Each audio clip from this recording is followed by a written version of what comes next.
Thank you. What to expect this would feel like. I have had my eyes opened in the last few months several times. It's been extremely exciting and hard for me to anticipate what's going to happen next. I think wonderment is probably the closest word that I could come up with. I have tried to be enthusiastic. I think that that's an easy thing for me. I've tried to help people find their own strength. I've tried to make this city see a vision, see a hope, see a new chance. I've learned one thing. I think probably the most important thing that I've learned is that, or maybe just reconfirm, reality is a fleeting vision. And probably something that's more important than reality is the vision of reality, or the appearance of reality. Everybody kind of teases Mayor Colosmo, and there's a lot of fun in the fact that we can do that with a man that we respect so much. This reality, or this vision of reality, I'd like to tell you something that happened on the campaign trail. First of all, I was thrilled to walk to the houses. That was absolutely the most rewarding part of the campaign, to have that one-on-one communication. There's lots of ideas out there. Lots and lots of ideas out there. In fact, ideas, I think, are somewhat overrated. Everybody's got lots and lots of them. But let me talk about that vision of reality just for 1 second. I went to a house on a block, and the gentleman came to the door, and he says, "I am thrilled that you're here. I've been following you. I've been watching what you're doing. I can't tell you how excited I am. But let me tell you what makes me mad. Let me tell you what's bothering me. I went up to the BDAC, I went up to the college the other day, and a brand new police car pulls around me. They pull right in front of me. And what do you think was on the back of that police car? Gus Paulus Chevrolet was on the back of that police car. We've got to do some changes. We've got to figure some things out. Okay, I said, well, there's lots to do, and I know that everybody has their own viewpoint. There's always a viewpoint. There's a vantage point of every situation. I went 4 houses down the same street, and the lady came to the door on the same street. She goes, I think this is really nice what you're doing, and my husband and I have decided to vote for you. We're very excited. But let me tell you what really makes me mad. Ever since Lou Colosmo got in there, every police car in this whole county comes from Mountain View Motors.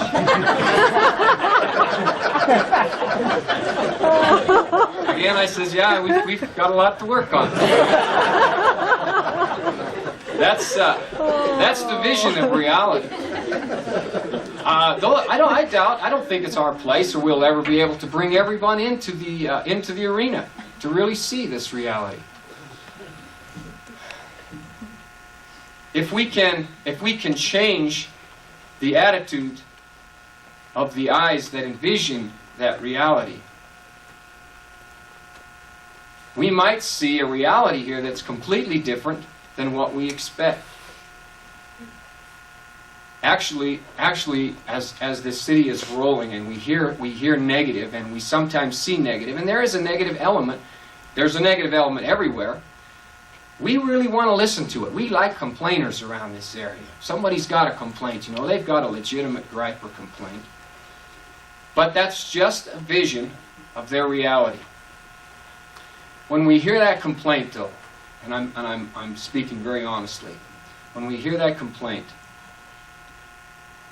there is more initiative in that complaint than in saying or doing nothing. Let's reach out to those complainers. Let's invite them in. Let's make them a part of the system. Let's encourage everyone to be on the same team. There isn't anyone in this room that I don't have great respect for. Some very, very much. Leaders. Influential people in my life, my family, my business acquaintances.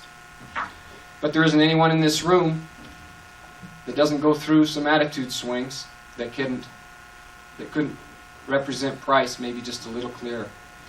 If I've done anything with this campaign, it certainly wasn't to upseat anyone that I was running against.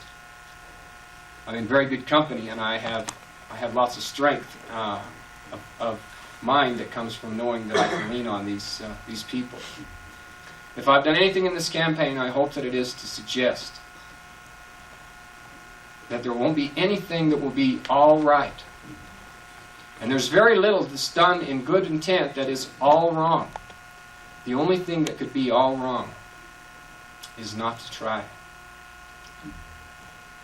I will, and I vow my intent and initiative, anything that I can do for any of you and for this city. If you come to me and I tell you I believe we're doing all we can do, tell me, well, let me help you do a little more. And if you come to me and I say I don't think we really can do anything about that, then kick me in the butt. Because I don't believe there isn't anything that we couldn't improve upon or work together. I love this city. I love my association with family here. I'm very thrilled to be in front of you today. And I'm very positive about our future. I think the snow was real nice on a day like today. Judge Keller didn't tell all the stories he could have told about me when he got up here today. My mom was probably squirming a little bit. That was before I got my driver's license.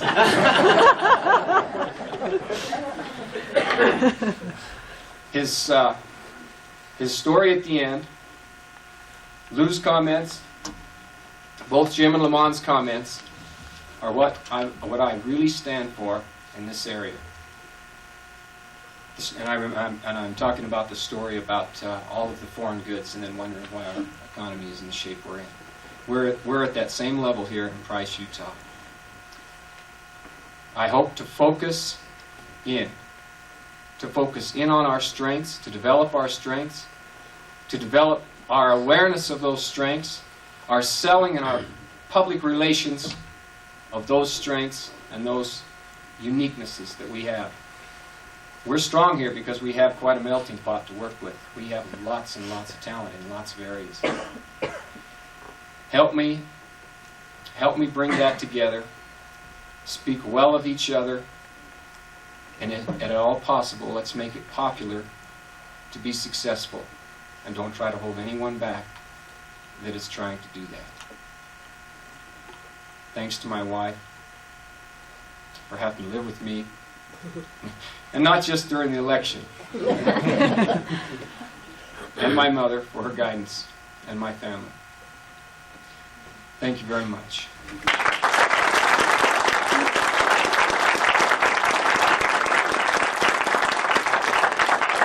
I was asked to help in providing a musical number. I have asked a very good friend of mine to provide that number. She is an example of the expertise in this area, and it may go unrecognized sometimes as well. Claudia Bigler is doing just amazing things at the high school with this choir group. I'm thrilled that they came. We'll all be honored with their song, and I'm glad they came. I'd like you to welcome them with a round of applause, the Carbon High School Choir and Claudia Bigler. The pioneer spirit that brought people to this part of the world to brave dangers and elements and the threat of dying by thirst